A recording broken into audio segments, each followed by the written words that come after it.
Hi folks, welcome to the start of the GCSE. As the title might suggest, this is on rounding and estimation.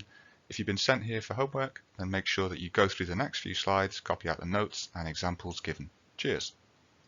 Okay, so let's start by talking about rounding. When you're asked to round, you're given a place value that you're rounding to. That could be the nearest 10, second decimal place, nearest million. And I'm saying for this process, generally a good idea to circle that place value. It shows the examiner that you're picked out the right point to round. Secondly, if there's a number after it, if it's 5 or more, then you need to increase that place value, that circled number, that's rounding up. If it's 4 or less, then you need to leave it the same.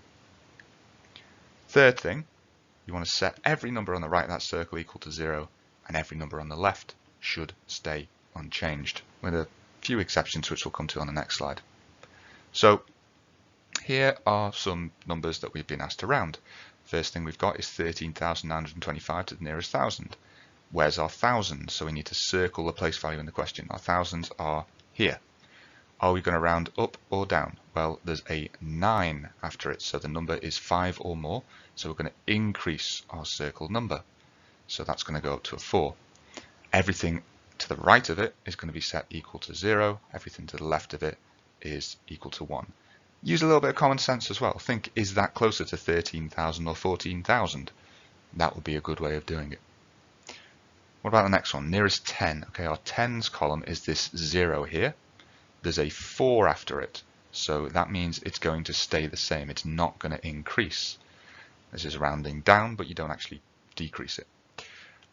Everything to the left is going to go to the 0. Everything to the right is going Everything to the right is going to go to 0. Everything to the left is going to stay the same, 12,400.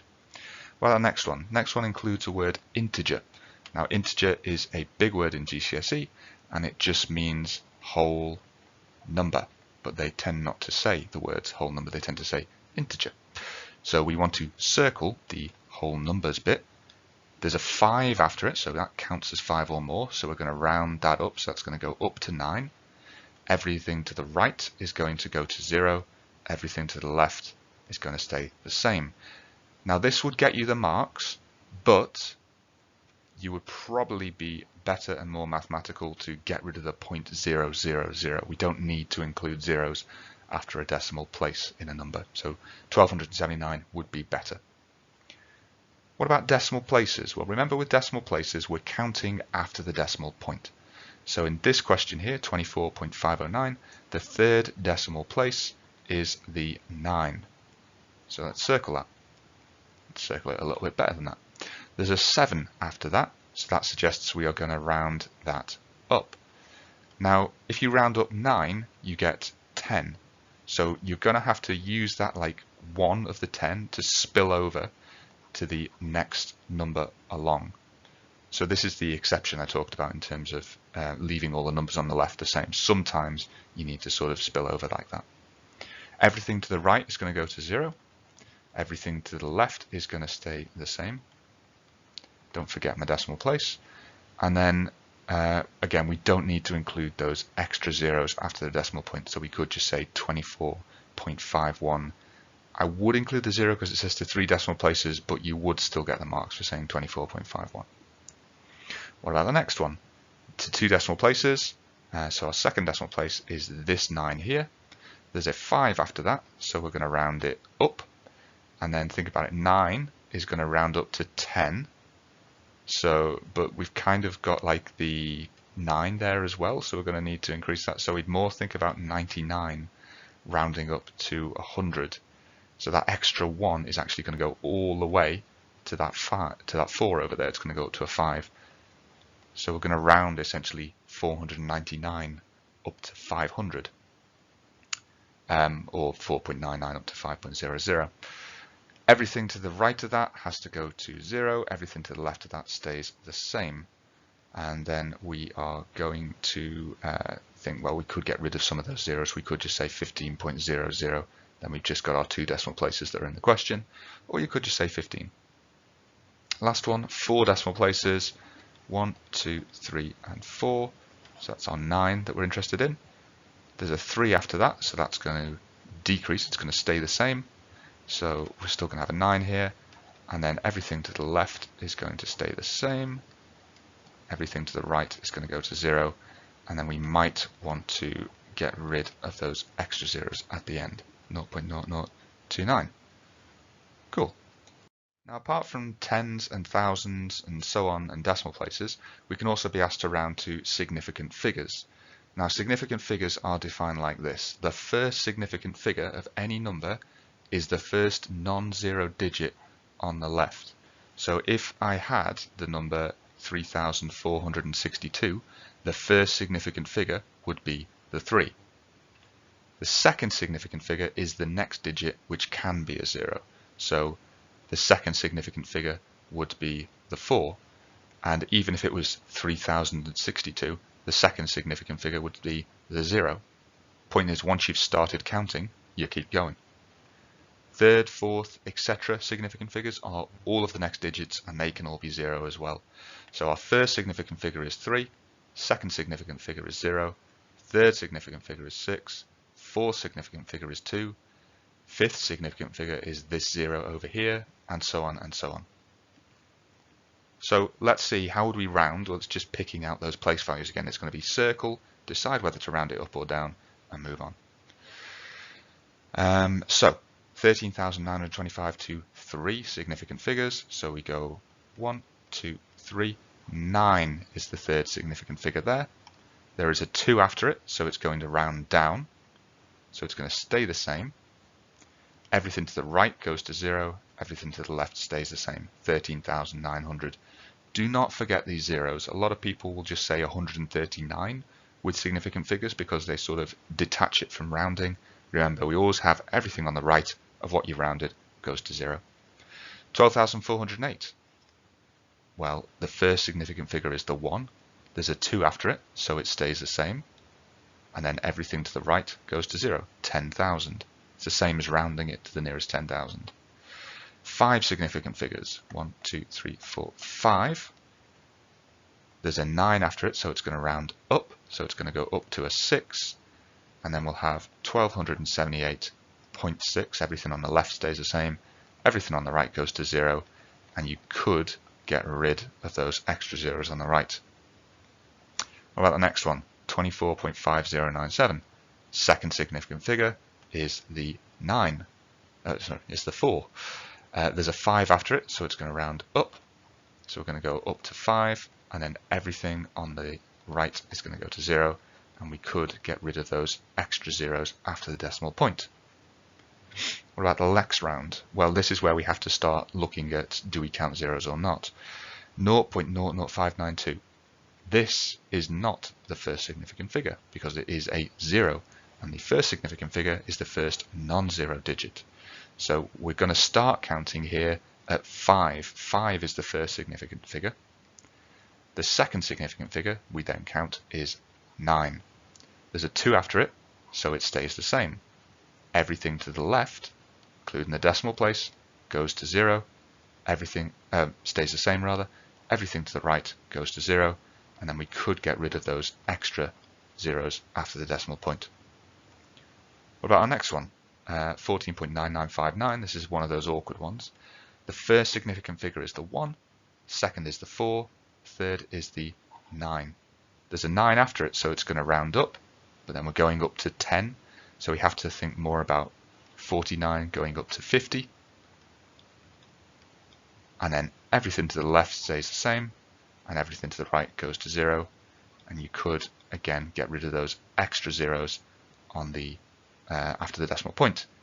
I tend to include this 0 because there are 1, 2, 3 significant figures in my final answer. The next one. The first significant figure, well, it isn't the 0, it isn't the 0, it isn't the 0, it's the 2. That's my first. Second significant figure is the 9, third significant figure is the 8. There's a 4 after it, so it's going to stay the same. Everything to the left is going to stay the same. Everything to the right is going to go to 0, and then you could get rid of those extra zeros on the right. What about the last one? One significant figure. The first significant figure is the 9. It's the first number we come to. The second significant figure would be the 0, by the way. The third significant figure would be the next 9. You can count zeros after that.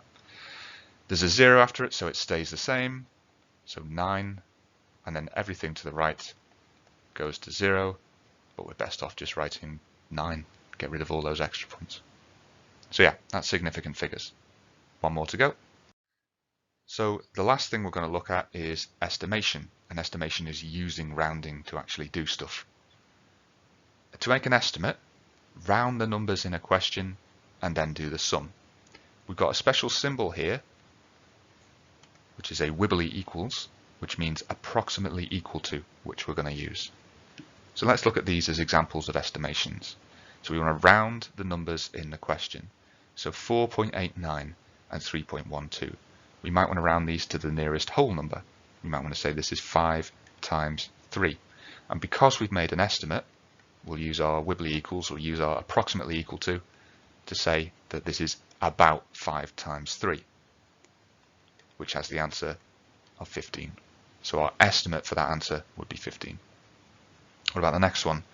Well, you could round to the nearest whole number again. You could go 54 divided by 9, and you could say equals 6.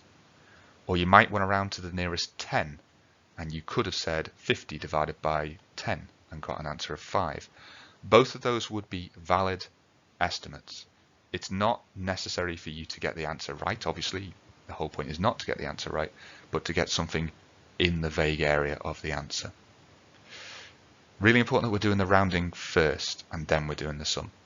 Don't try and do this sum and then round your answer. I've seen people waste loads of time on non-calculator papers trying to do that. What about the next one? Well, we've got quite a few numbers to round here. We've got 29.91, feels like a 30 to me. We've got 38.3, I'd go to 40 for that. We've got 3.1 and we've got 3.9. So I've kind of rounded the top to the nearest 10 and the bottom to the nearest 1. That's okay, it's just making the sum easier to do. 30 times 40, well that's 3 times 4 is 12 and 2 zeros. 3 times 4 is 12 on the bottom, and then that's 1200 divided by 12. You can use a bus stop for that if you want, or you can just think, well, 1200 is 12 times 100, so that's 100. Well, the last one, let's get some square roots involved. Going to come to BIDMAS in a couple of lessons time, but we do need to do the division before we do the square root.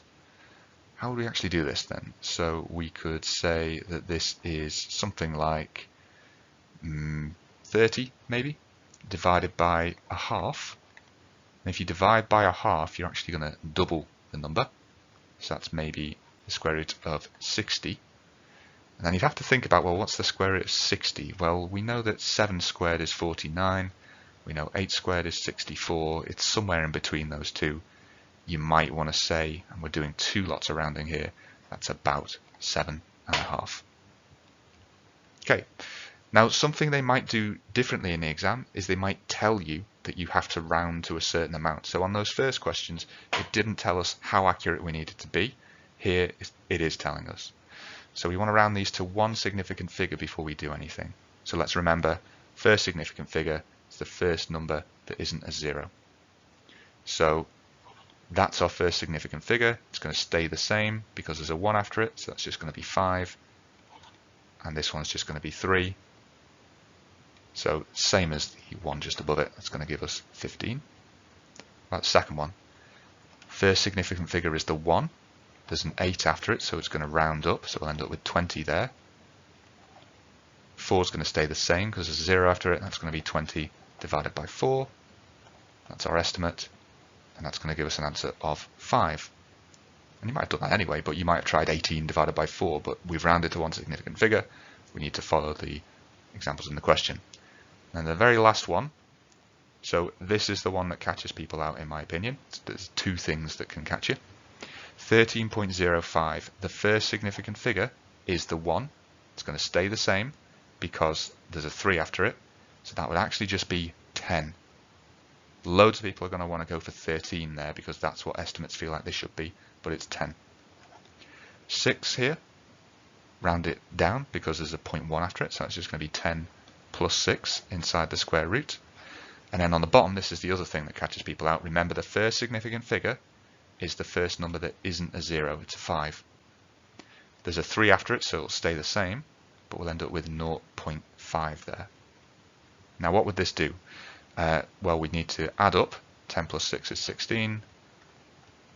The square root of 16 is 4, because 4 squared is 16. And then 4 divided by a half, there are 8 halves in 4, or it's just the same as doubling the number. So there we go, rounding and estimation, that's what you need to know for GCSE.